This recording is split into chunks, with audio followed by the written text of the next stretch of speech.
So we're going to discuss reclaiming accountability.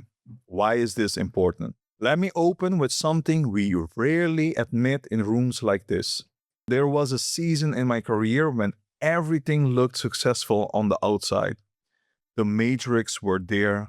I was driving performance, delivering results, earning respect in boardroom. But inside, something felt off. I wasn't out of control. I was in control of everything except myself.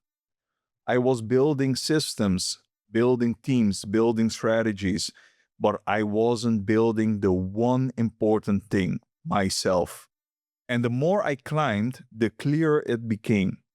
Leadership without self accountability isn't really leadership, it's performance. And performance has a price, a quiet one.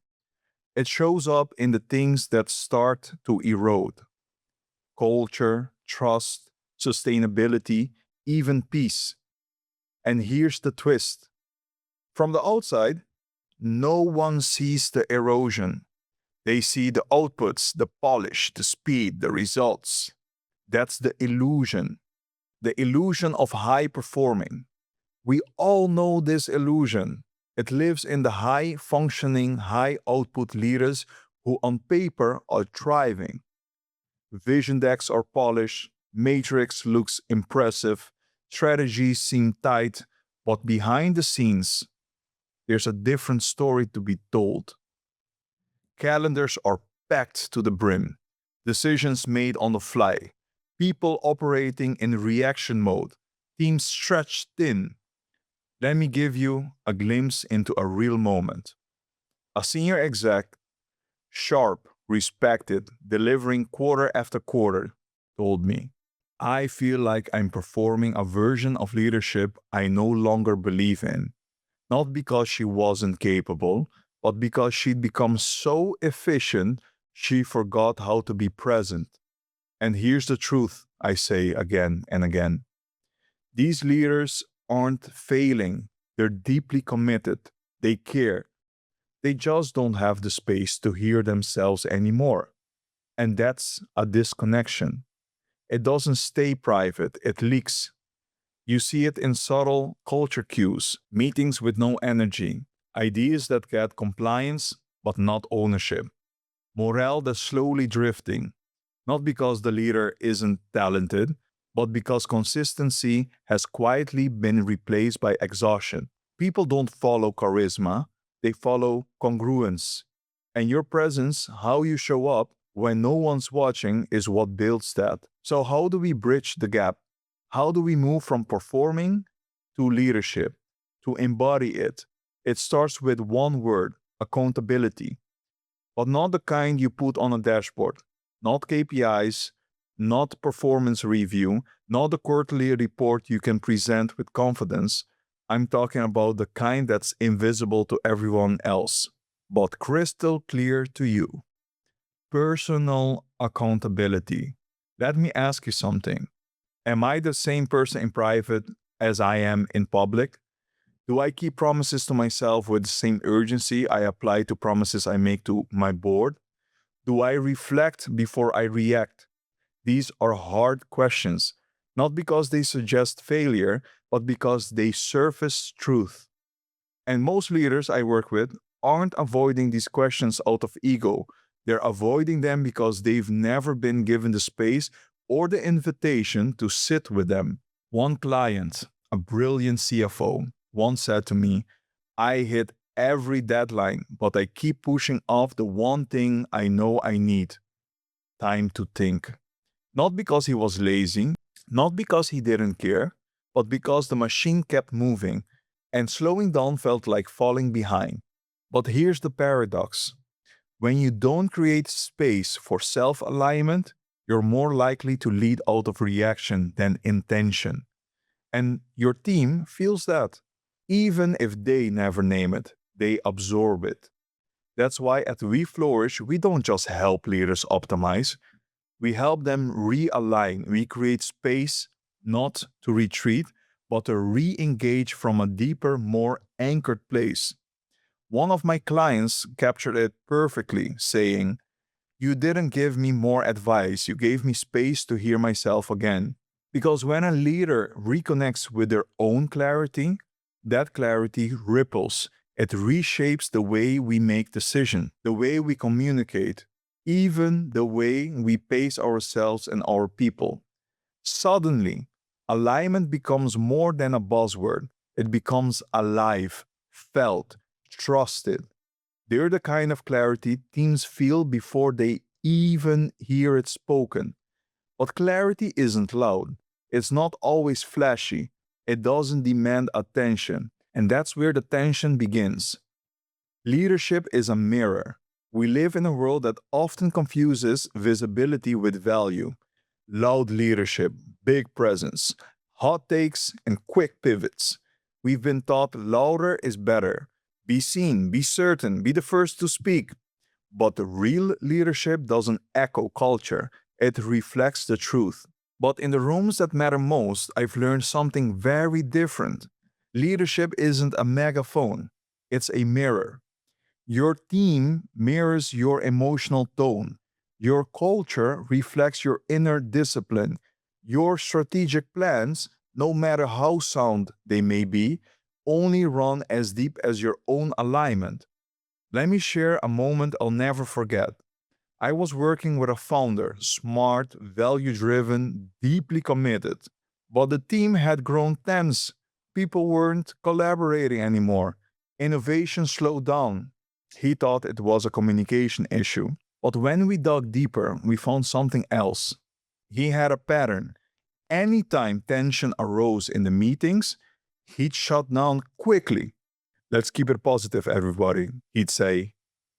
It came from a good place. He wanted cohesion, but unintentionally, he created a culture where healthy tension was seen as unwelcome.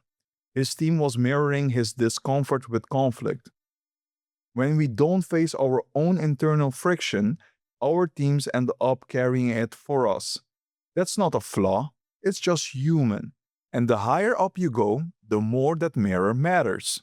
Because what you model, consciously or not, becomes policy, practice, and unspoken norm. So I'll ask you again, when was the last time someone held space for your next level? Not to critique your skill, but to reconnect you with your clarity. Because the truth is, the higher you rise, the fewer mirrors you get. Fewer people who will challenge your blind spots.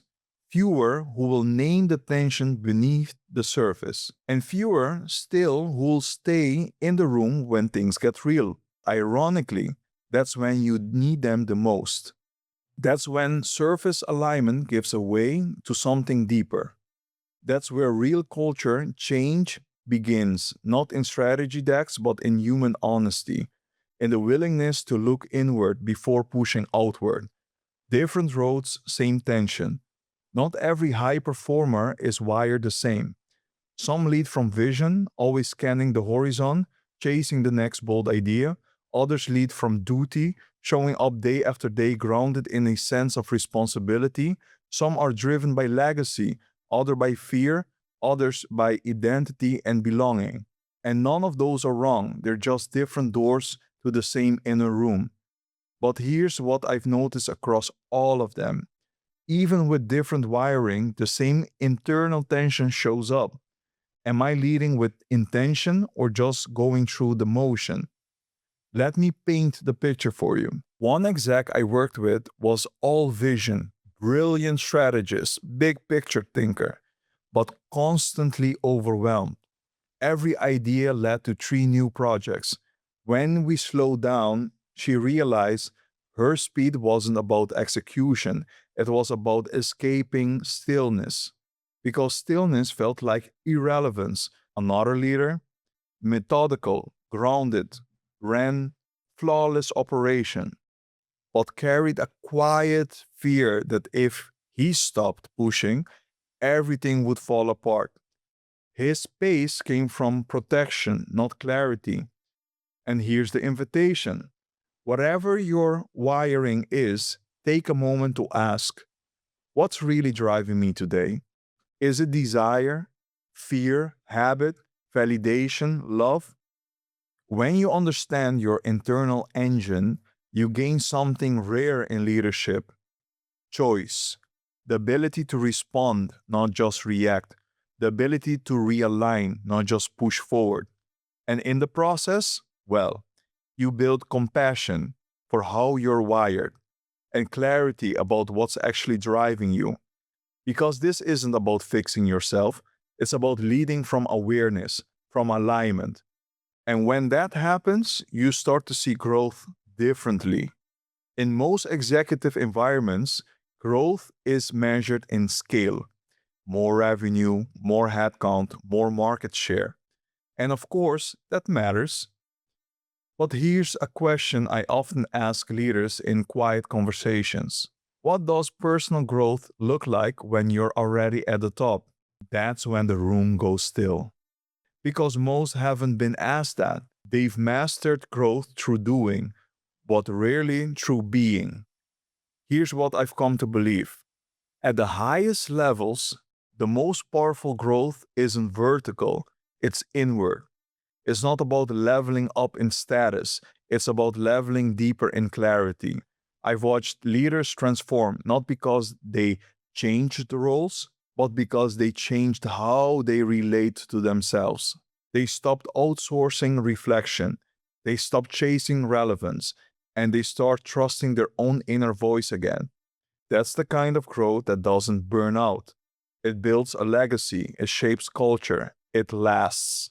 So before you chase your next milestone, pause and ask yourself, what part of me needs to evolve for that next milestone to be sustainable? Because that's where the real edge is, not in more, but in deeper. Here's what I've come to believe deeply, fully. Flourishing doesn't begin by doing more, it begins by doing differently. Not through volume, but through discernment. Not through pressure, but through intentional practices. And that kind of shift, well, it's not reserved for when things are broken. It's most powerful when things are working, but no longer feeling right. I had a client recently, a highly growth CEO whose company just hit a major milestone: public accolades, investor confidence, team expansion. But she came to our first session with tears in her eyes, not because of a crisis, but because she couldn't feel herself at work anymore. Everything she built was working, but it no longer felt like hers. We didn't restructure her calendar, we didn't optimize her systems. We reconnected her to her values, to the version of herself who started this journey years ago. And what happened? Retention improved. Her team got bolder, her own creativity reignited. Because flourishing doesn't just improve your leadership, it improves the energy your leadership creates. When you lead from alignment, you create clarity, you build trust, you model a new standard, not perfection, but presence. So I'll leave you with one question, one that I hope you'll carry with you, not just today, but into every leadership moment ahead. What part of your leadership have you quietly outsourced to autopilot? And what would shift if you reclaimed it today? Because this team, this culture, this future, it doesn't need another meeting. It needs a moment, a mirror, a pause, a deeper breath, and a leader willing to come home to themselves first so that everything they touch can flourish from there. Thank you.